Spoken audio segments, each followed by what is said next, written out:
सियासत के सूरमा में अब अगले सूरमा की बात करते हैं, जो कि है डिंपल यादव। डिंपल यादव आज की तारीख में किसी परिचय की मोहताज नहीं है, इसलिए बात उनकी की जाएगी, उनके राजनीतिक करियर की होगी। आखिर कैसे राजनीति में डिंपल यादव एंट्री लेती हैं, पार्टी से कहां चूक हुई कि अखिलेश की जीती हुई सीट पर चुनाव लड़ने उतरी डिंपल और पहला ही चुनाव वो हार जाती हैं, कैसे निर्विरोध सांसद चुन ली गई वो, राजनीति में कितनी रुचि उनकी है, उसके बारे में आपको आज बताएंगे।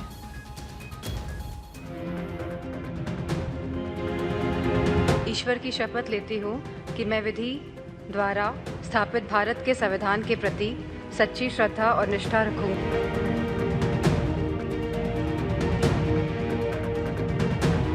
सब लोग हमारे साथ थे, इसलिए हमें साइकिल मिली, क्योंकि आप लोगों की दुआओं का, आप लोगों की प्रार्थना हम लोगों के साथ थी और आप सब बुजुर्ग जनों का आशीर्वाद हमारे साथ था।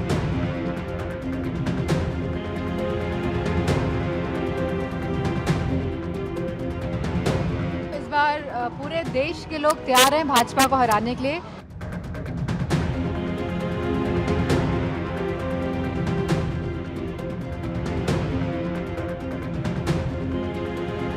पूरा गठबंधन साथ खड़ा है।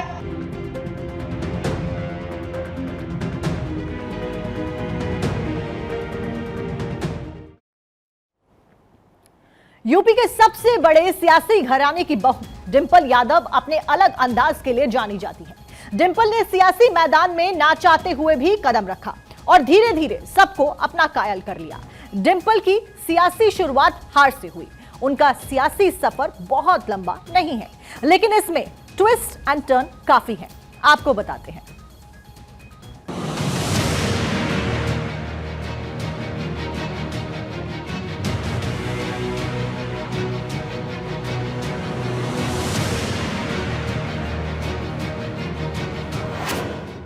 सबसे बड़े सियासी कुनबे से ताल्लुक,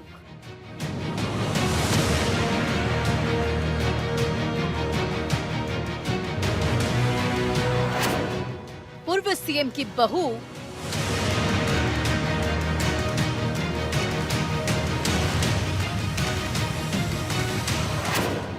पूर्व सीएम की पत्नी,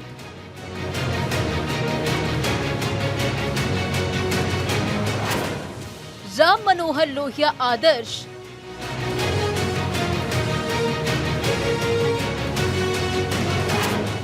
पहला चुनाव हारा, नहीं हारी हिम्मत।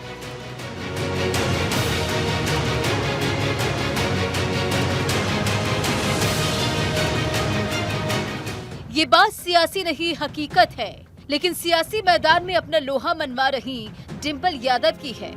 डिंपल यादव उत्तर प्रदेश के सबसे बड़े सियासी कुनबे से ताल्लुक रखती हैं। वह उत्तर प्रदेश के पूर्व सीएम मुलायम सिंह यादव की बहू हैं और पूर्व सीएम अखिलेश यादव की पत्नी हैं। उनका सियासी सफर बहुत लंबा नहीं है, लेकिन इसमें ट्विस्ट काफी है।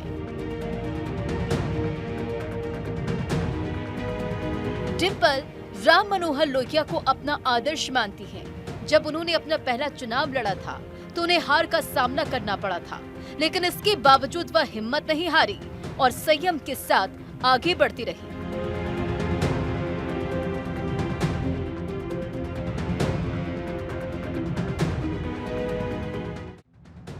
दरअसल 2009 के लोकसभा चुनावों में अखिलेश यादव ने 2 सीटों फिरोजाबाद और कन्नौज से चुनाव लड़ा था। इन दोनों ही सीटों पर अखिलेश यादव को जीत मिली थी। इसके बाद अखिलेश ने फिरोजाबाद सीट छोड़ दी थी और इस सीट से अपनी पत्नी डिंपल यादव को पहली बार चुनाव में उतारा था। सबको उम्मीद थी कि डिंपल यह सीट जीत जाएंगी, लेकिन कांग्रेस नेता राज बब्बर ने उन्हें इस सीट से हरा दिया था। डिंपल यादव की चुनाव में हार तो हुई, लेकिन उन्होंने हिम्मत नहीं हारी। 2012 में डिंपल यादव ने एक बार फिर चुनाव लड़ा और जीता।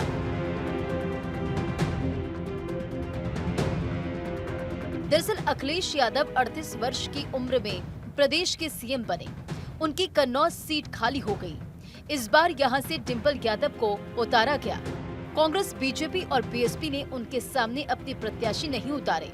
वहीं दूसरे उम्मीदवार जो चुनाव के मैदान में थे, उन्होंने अपना नाम वापस ले लिया। डिंपल को इस चुनाव में वॉक ओवर मिला और इस तरह से डिंपल यादव यूपी की पहली ऐसी महिला बनी जिन्होंने लोकसभा चुनाव निर्दलीय जीता। 2014 में मोदी लहर के बीच डिंपल अपनी सीट बचाने में कामयाब रही।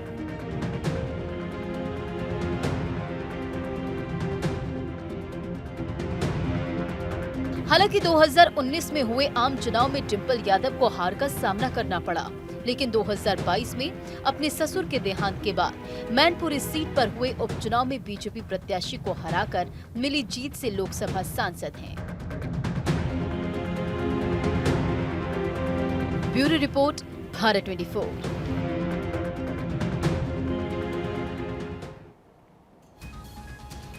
तो डिंपल यादव के सियासी सफर पर भी एक नजर डाल लेते हैं। डिंपल यादव ने सियासत में एंट्री ली 2009 में लोकसभा का उपचुनाव वो हार गई। हालांकि फिरोजाबाद से राज बब्बर ने डिंपल यादव को 2009 में हरा दिया। 2012 आता है जब कन्नौज से निर्विरोध डिंपल यादव जीत जाती हैं। वहीं 2014 में कन्नौज से दोबारा वो लड़ती हैं और जीत भी जाती हैं। 2019 आता है। 2019 में कन्नौज से हार का सामना उनको करना पड़ा। अब 2022 में मैनपुरी से उपचुनाव उनके द्वारा जीता गया। 2024 आता है और मैनपुरी से सपा की प्रत्याशी डिंपल यादव एक बार फिर से बनती हुई नजर आती है। अब डिंपल यादव के राजनीति में अखिलेश की एंट्री के साथ साथ में मुलायम परिवार में विरोध के सुर भी उठने लगे। हल्के हल्के विरोध बढ़ता गया। इस बीच चाचा शिवपाल और भतीजे की राहें अलग हो गई, लेकिन डिंपल ने इस रार को खत्म कर दिया और पूरे परिवार को एक प्लेटफॉर्म पर डिंपल यादव लेती आई, जिसके बाद शिवपाल यादव ने एक फोटो के साथ में एकता का संदेश दिया। आपको दिखाते हैं।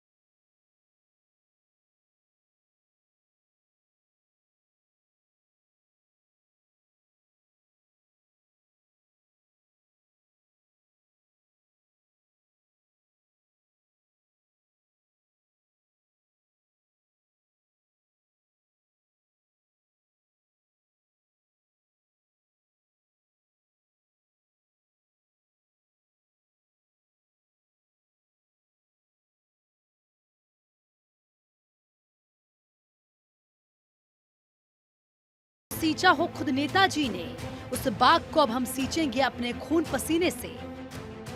ये लाइन और ये तस्वीरें पुरानी हैं, लेकिन अपने आप में एक पूरी कहानी है। इस तस्वीर को शिवपाल यादव ने मैनपुरी उपचुनाव से पहले ट्वीट किया था। ये वो वक्त था जब परिवार टूट रहा था। राजनीति में चाचा और भतीजे के बीच दरार पैदा हो गई थी, लेकिन डिंपल यादव ने पूरे परिवार को फिर एक बार जोड़ दिया था। डिंपल के शालीनता के ही चलते शिवपाल यादव ने तस्वीर ट्वीट कर बाग को सींचने की बात लिखी थी और यही वजह रही कि उपचुनाव में डिंपल यादव ने जीत हासिल कर यादव परिवार के गढ़ को बचा लिया। Bureau report, Bharat 24। एक आम परिवार की बेटी कैसे बनी सियासी परिवार की बहू और कैसे हुई उसकी राजनीति में एंट्री, जहां प्यार भी था और रार भी थी। कमान डिंपल के हाथ में थी, जिसने इस जिम्मेदारी को बखूबी निभाया।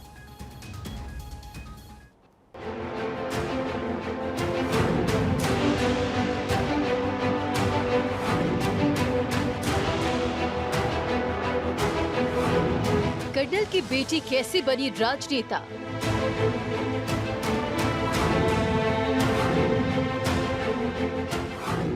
शालीन लड़की ने कैसे गाड़ा सियासी झंडा।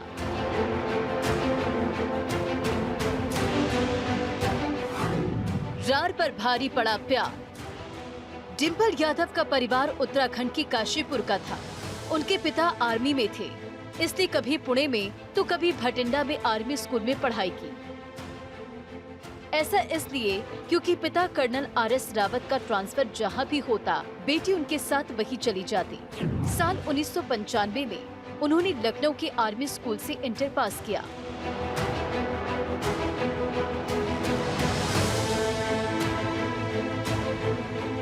बात 1996 की है। अखिलेश मैसूर से इंजीनियरिंग की पढ़ाई पूरा करके वापस लखनऊ आ चुके थे। एक दिन इन्हीं चीजों पर चर्चा करने वह लखनऊ कैंट में अपने दोस्त के घर पहुंचे। वहां एक बेहद शालीन लड़की दिखी। अखिलेश की नजर टिक गई। दोस्त से पूछा, कौन है? दोस्त ने बताया, ये डिंपल सिंह रावत है, यही लखनऊ में पढ़ाई कर रही है। अखिलेश और डिंपल की वहाँ थोड़ी सी बात हुई, फिर दोस्ती हो गई।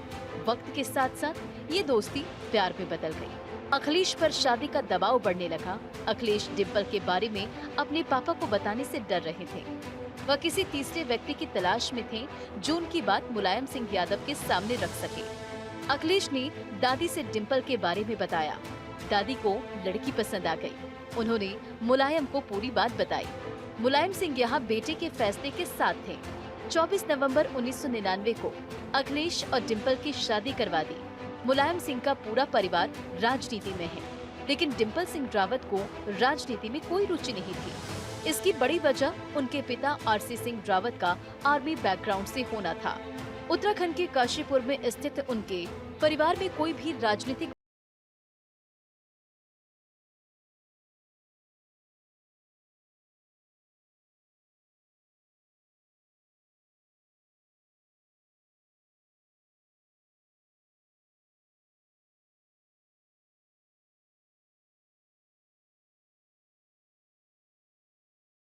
डिंपल यादव ने चुनाव मैदान में कदम रखा।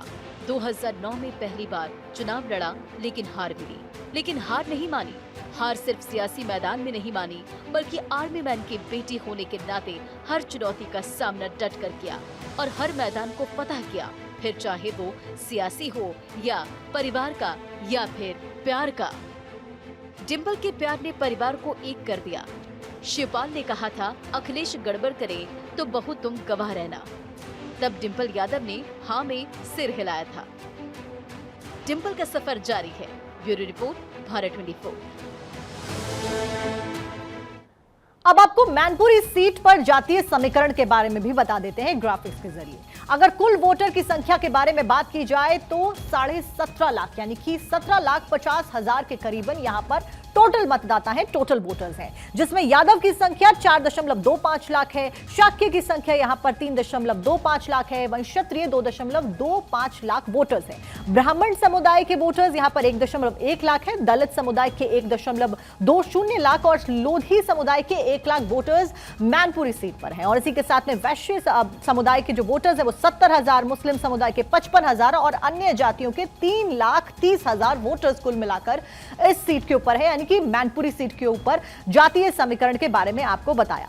इसी के साथ में अब आपको बताते हैं कि मैनपुरी सीट और मुलायम परिवार का क्या कुछ संबंध है और कितना पुराना संबंध है, जो कि इन ग्राफिक्स के जरिए आप समझिए। मुलायम सिंह यादव साल 1996 में यहां से चुनाव लड़ते हैं। मुलायम सिंह यादव 2019 में भी यहां से चुनाव लड़ते हैं और 2022 में डिंपल यादव मैदान में उतरती है। बलराम सिंह यादव के द्वारा साल 1998, 99 और 2004 में यहां पर चुनाव लड़ा गया। वहीं तेज प्रताप यादव 2014 में चुनाव लड़ते हैं। धर्मेंद्र यादव 2004 में चुनाव लड़ते हैं। मुलायम सिंह यादव 2009 और 14 में चुनाव लड़ते हैं और उसके बाद भी मुलायम परिवार के सदस्य यहां पर चुनाव लड़ते हुए नजर आए। 2022 में डिंपल यादव यहां पर चुनावी मैदान में उतरती हुई फिलहाल नजर आई।